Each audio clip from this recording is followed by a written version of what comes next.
کہ نسل رسالت پناہ جس بیٹی سے آگے بڑھی، اور وہ بیٹی جناب سیدہ تھیں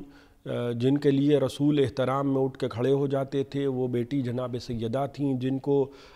بضعۃ منی کا لقب ملا، وہ بیٹی جناب سیدہ تھیں جن کو ام ابیہا کہا، وہ بیٹی جناب سیدہ تھیں جن کے دروازے پر آ کر 9 مہینے السلام علیکم یا اہل بیت النبوہ کہہ کے سلام کیا، وہ بیٹی جناب سیدہ تھیں جن کے لیے یہ فرمایا کہ بیٹی یہ تمہارے دروازے کا شرف ہے کہ ملک الموت تمہارے دروازے پہ آ کے ٹھہر جاتا ہے، وہ بیٹی جناب سیدہ تھیں۔ اپنے تو فضیلتیں بیان کرتے کرتے تھک جاتے ہیں، ہم یہ بھی دیکھتے ہیں کہ یہودی آ کے یہ کہتے تھے کہ اللہ کے رسول اے محمد بن عبداللہ، ہم چاہتے ہیں کہ آپ کی بیٹی ہمارے گھر شادی میں تشریف لے آئیں تاکہ ہماری عزت میں اضافہ ہو۔ کبھی کبھی غیروں کا کردار ایسا ہوتا ہے کہ اپنوں کے لیے درس عبرت بن جاتا ہے۔ شاید اسی کے لیے علامہ اقبال نے کہا تھا کہ مسلمان ایسے جنہیں دیکھ کے شرمائیں یہود، کہ کبھی کبھی مسلمانوں کا کردار ایسا ہے کہ یہودی شرمائے جا رہے ہیں، اور غیر قوموں کا کردار اتنا اچھا ہو جاتا ہے کہ اپنوں کے کارنامے اس میں اجاگر ہو جاتے ہیں۔ بہرحال یہ جو بے شرف اور یہ جو فضیلت، یہ جو اہمیت جناب سیدہ کو رسول خدا دے رہے ہیں، یہ اس لیے نہیں ہے کہ بیٹی ہیں، بلکہ اس لیے یہ فضیلت اور یہ شرف یہ سب کچھ مل رہا ہے کہ آپ حجت خدا ہیں۔ اور جناب سیدہ کا فعل اس طرح سے حجت ہے کہ جیسے رسول خدا کا فعل حجت ہے، جیسے امیر المومنین کا فعل حجت ہے، یعنی ہم وہ تمام تر فضیلتیں جو امیر المومنین کی جس کسی کے بھی ذہن میں ہوں، وہ تمام تر فضیلتیں جناب سیدہ کے پاس ہیں۔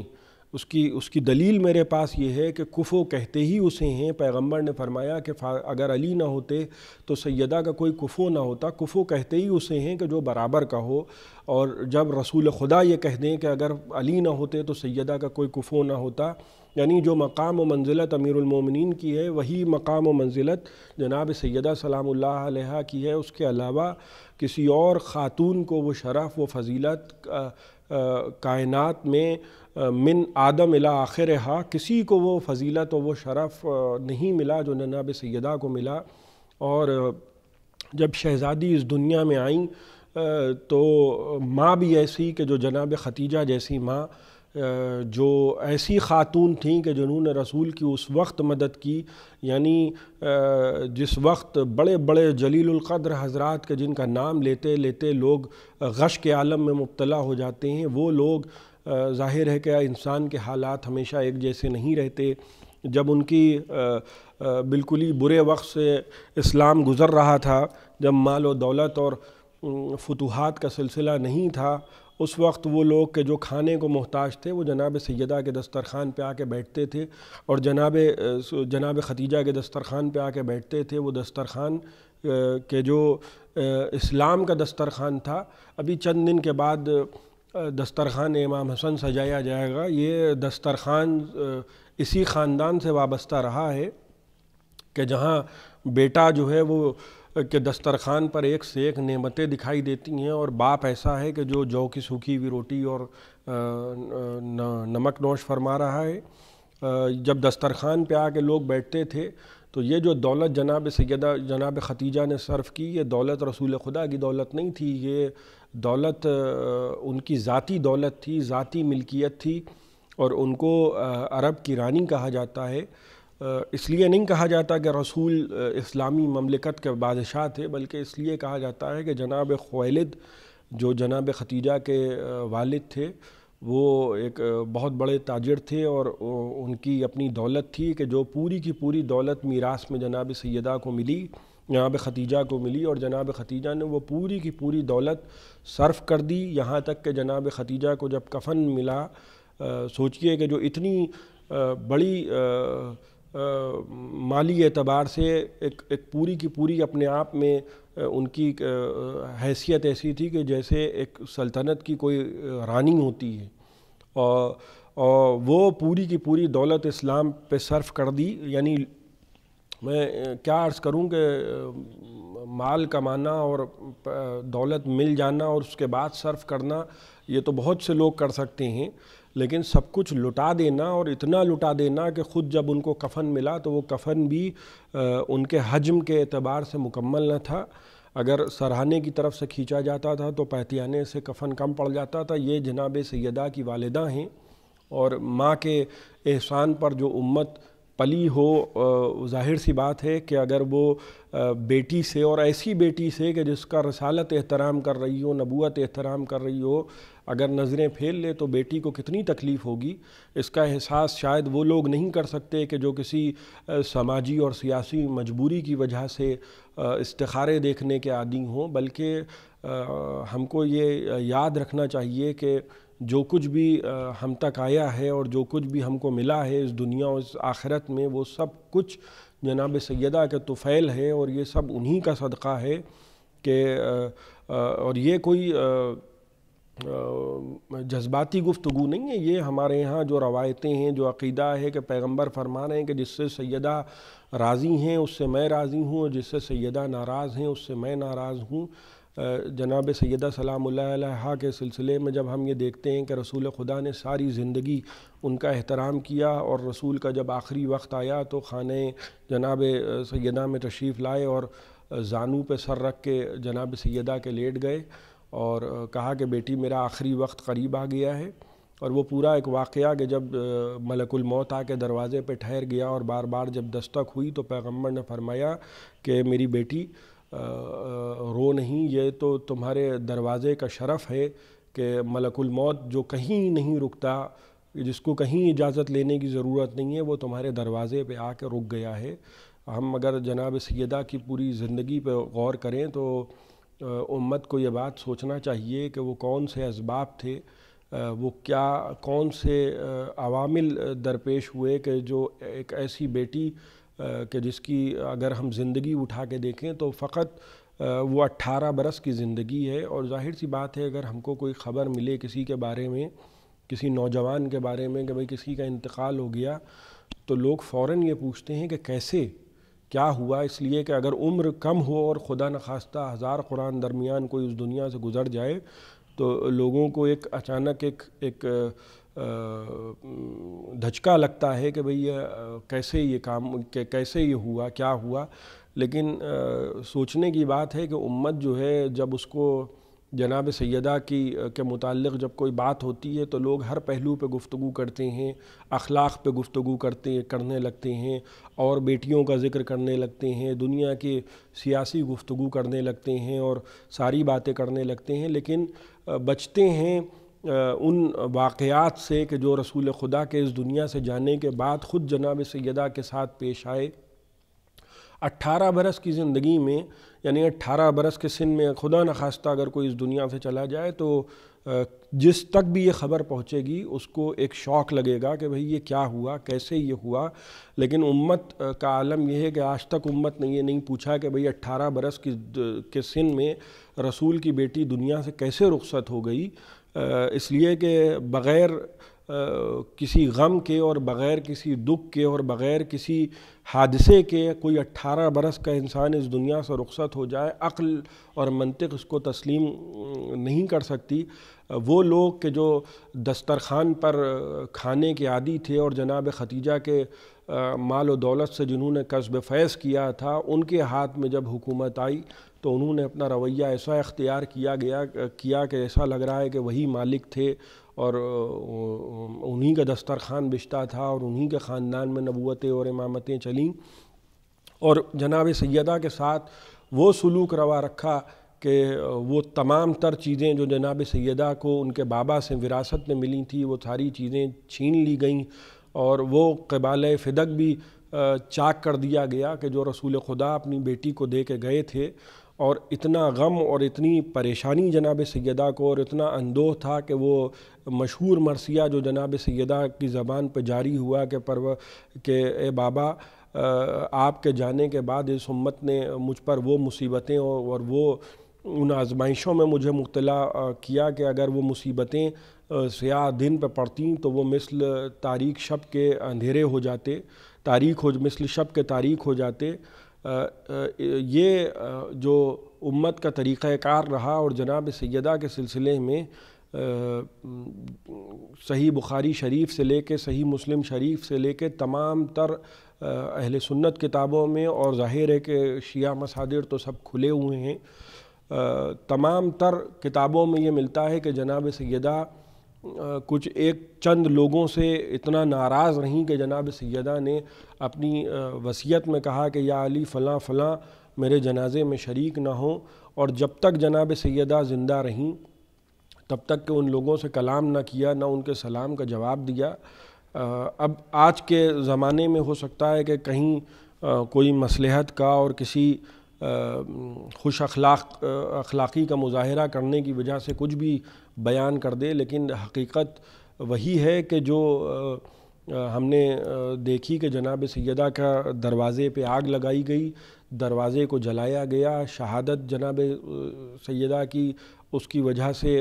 رونما ہوئی، جناب محسن کی شہادت ہوئی۔ اور اگر پردہ ڈالا جائے تو پردہ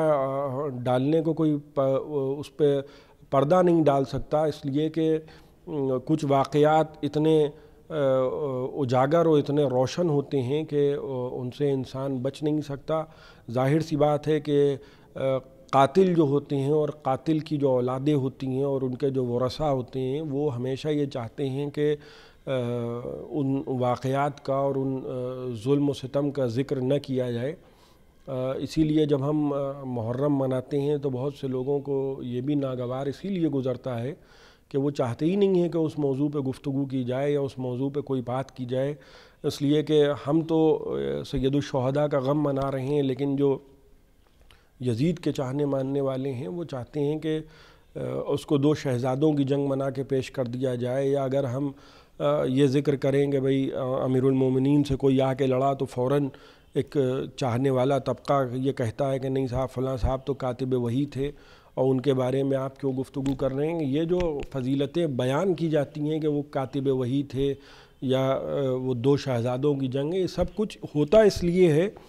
کہ کہیں نہ کہیں شجرے اور محبتیں وہاں سے وابستہ ہیں، اور وہ چاہتے ہیں کہ کوئی شرف ان کو دے دو تاکہ اس شرف کے طفیل ان کو بچایا جا سکے۔ رسول خدا سے ساری زندگی ابو سفیان نے جنگیں لڑیں اور بدترین دشمنوں میں اس کا شمار ہوتا تھا، لیکن ایک مرتبہ کیا ہوا کہ امت نے کہا کہ نہیں وہ تو کلمہ پڑھ کے مسلمان ہو گیا اور لہٰذا اس کو کچھ نہ کہا جائے، اور مسلم کی حرمت جو ہے وہ مسلم پر واجب ہے اور اس کو برا نہ کہنا چاہیے۔ تو یہ ہوتا یہ ہے، اور طریقہ اور اسلوب یہ بنایا گیا کہ جو دشمن ہیں، بدترین آل محمد کا دشمن، رسول خدا کا دشمن، اس کو فوراً ایک تمغہ دے دو تاکہ یہ ہو کہ صاحب یہ اب یہ دیکھیے یہ ہو گیا ہے، لہٰذا اب ان کو کچھ نہ کہیے۔ یہی سلسلہ لوگوں نے ابو سفیان کے ساتھ اختیار کیا کہ رسول وہ مسلمان ہو گیا تھا لہٰذا اس کو کچھ نہ کہیے۔ امیر شام نے ساری زندگی امیر المومنین سے جنگیں لڑیں، 70,000 ممبروں سے امیر المومنین پہ تبرہ ہوتا رہا، بنی امیہ نے بدترین سلوک روا رکھا، لیکن پتہ چلا کہ صاحب امیر شام کاتب وحی ہیں، ان کو برا نہ کہیے، اور وہ مجتہد ہیں اور ظاہر ہے کہ انہوں نے اجتہاد فرمایا اور غلطی کر دی۔ انہی سب باتوں سے چڑ کے غالب نے بھی کہا کہ یہ اجتہاد عجب ہے کہ دشمن دین علی سے آ کے لڑے اور خطا کہے اس کو، یزید کو تو نہ تھا اجتہاد کا پایا، برا نہ مانیے اگر ہم برا کہیں اس کو۔ اس زمانے میں بھی اس طرح کے لوگ تھے کہ اگر یزید کو برا کہا جا رہا ہے تو برا مانے جا رہے ہیں کہ نہیں صاحب یزید کو برا نہ کہیے۔ اصل میں ہوتا یہ ہے کہ جب ہم یزید کو برا کہتے ہیں تو لوگ ڈرتے یہ ہیں کہ صاحب ابھی تو یہ یزید کو برا کہہ رہے ہیں، ابھی یہ یزید کے خاندان پہ آ جائیں گے، یا یزید کے ماں باپ کو برا کہیں گے اور پھر دادا دادی کو برا کہیں گے۔ تو اس پورے شجرے کو بچانے کے لیے جو ایک گروہ پورا تیار ہو گیا، اور اس نے فوراً یہ کیا کہ نہیں صاحب یہ آپ کا طریقہ غلط ہے، اور صاحب ہم تو جو ہے وہ زندہ جاوید کا ماتم نہیں کرتے، جو اللہ نے چاہا وہ ہوا۔ یہ ایک طریقہ کار اور ایک اسلوب یہ بنایا گیا کہ پیغمبر کی ایک مشہور و معروف حدیث ہے، میں جلدی اس کی طرف اشارہ کروں کہ پیغمبر نے یہ فرمایا تھا کہ جناب عمار یاسر کے بارے میں، جن کا مزار سیریا کے شہر رقہ میں ہے،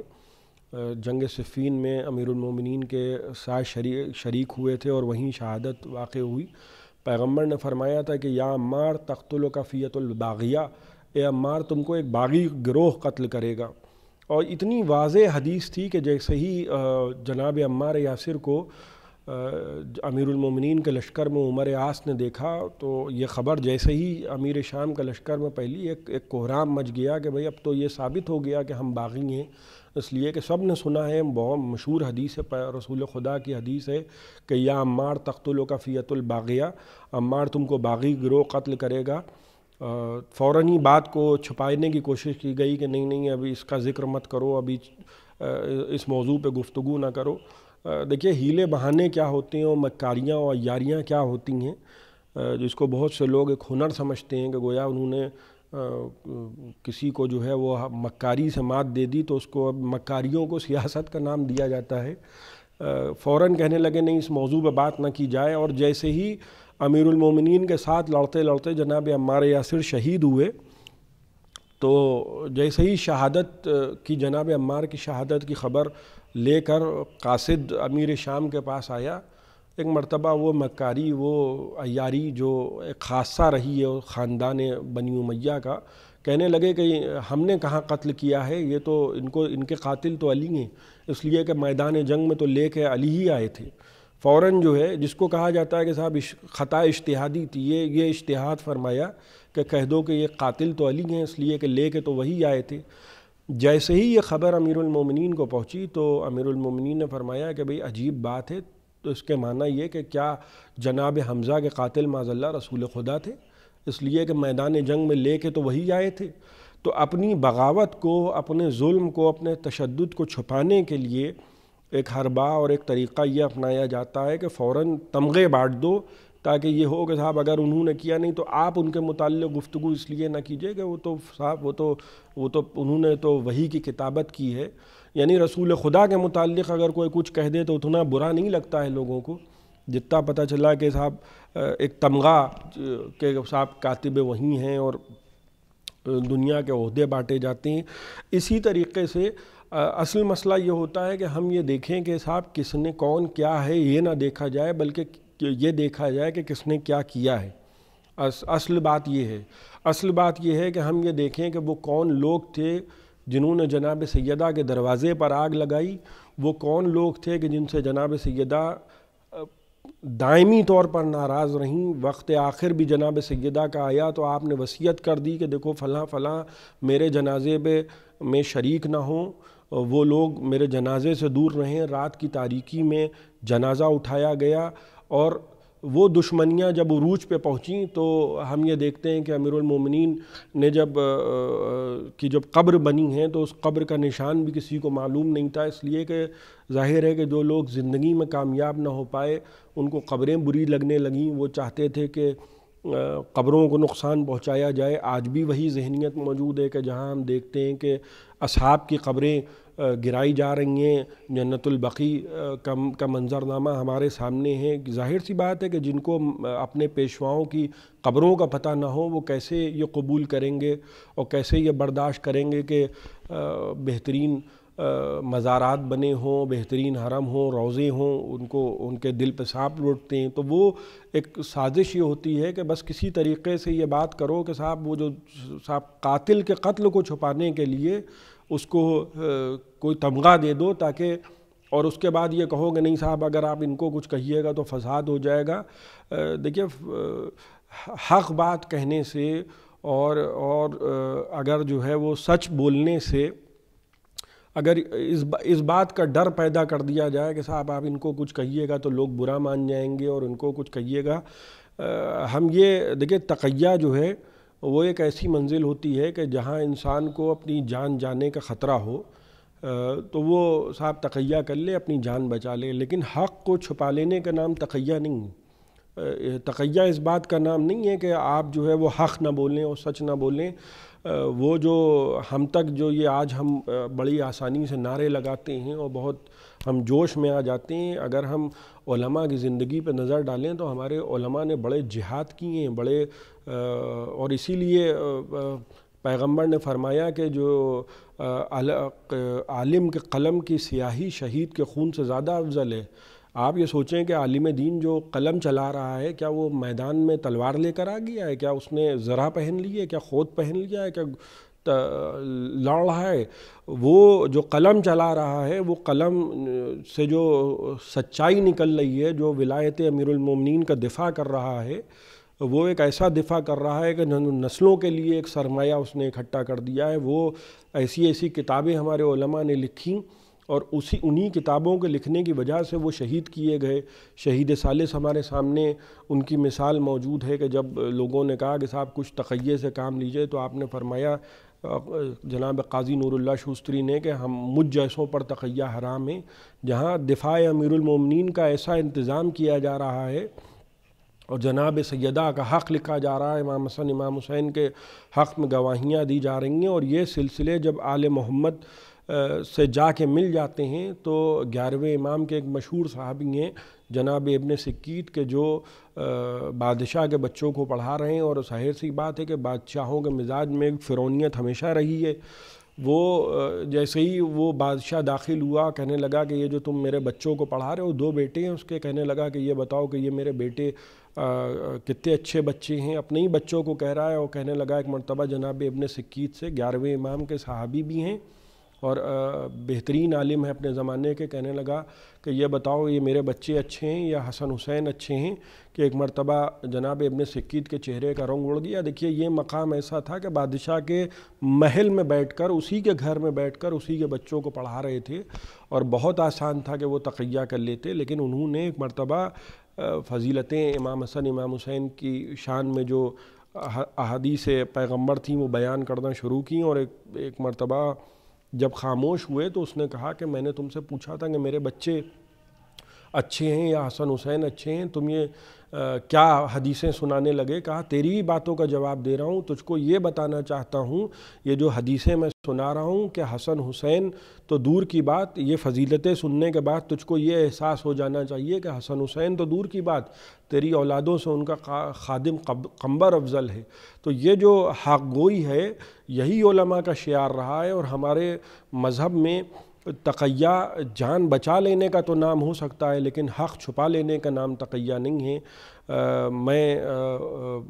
انہی الفاظ کے ساتھ اپنی گفتگو کو سمیٹ رہا ہوں، اور آخر میں بس میں یہ گزارش کروں گا کہ ہمیں جناب سیدہ کے سلسلے میں بہت محتاط رہنے کی ضرورت ہے، اور بہت غور و فکر کرنے کی ضرورت ہے، اس لیے کہ جب ہم اپنی ماؤں کے سلسلے میں اتنا زیادہ محتاط ہوتے ہیں کہ کسی کا ایک جملہ،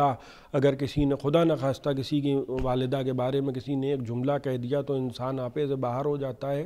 تو ہم کو یہ سوچنا چاہیے کہ جناب سیدہ کسی اور کی ماں نہیں ہے، بلکہ امام حسن امام حسین کی ماں ہیں، اور انہی کے بچوں کی میراث جنت ہے، اور وہ اگر وہاں جانے کا کوئی خواہش مند ہے تو یہ سمجھ لے کہ اسی خاندان کے طفیل جنت جا سکتا ہے، اور جناب سیدہ کے سلسلے میں اگر کسی نے ذرہ برابر بھی ان کے دشمن سے معاذ اللہ ذرا سا ایک جس کو انگلش میں کہتے ہیں انگریزی میں کہ سافٹ کارنر، اگر ذرا سا بھی کسی کے دل میں پیدا ہو جائے، ایک نرم گوشہ آ جائے، تو اس کو توبہ کرنا چاہیے، اس کو یہ سوچنا چاہیے کہ اگر میرے دل میں جناب سیدہ کسی بھی وجہ سے ہو، سیاسی اعتبار سے، سماجی اعتبار سے، اخلاقی اعتبار سے، کسی کو سنانے کے لیے اگر کوئی ایک نرم گوشہ یا ایک نرم جملہ جناب سیدہ کے دشمنوں کی طرف سے آ جائے، تو انسان کو فوراً اپنا محاسبہ کرنا چاہیے، جیسا کہ امیر المومنین نے فرمایا نہج البلاغہ میں کہ حاسب نفسک لنفسک، اپنے نفس کا محاسبہ خود کرو، اس لیے کہ دوسروں کا محاسبہ کرنے والا خدا ہے۔ انہی جملوں کے ساتھ میں آپ تمام حضرات سے اجازت کا طلبگار ہوں، وآخر دعوانا والحمدللہ رب العالمین۔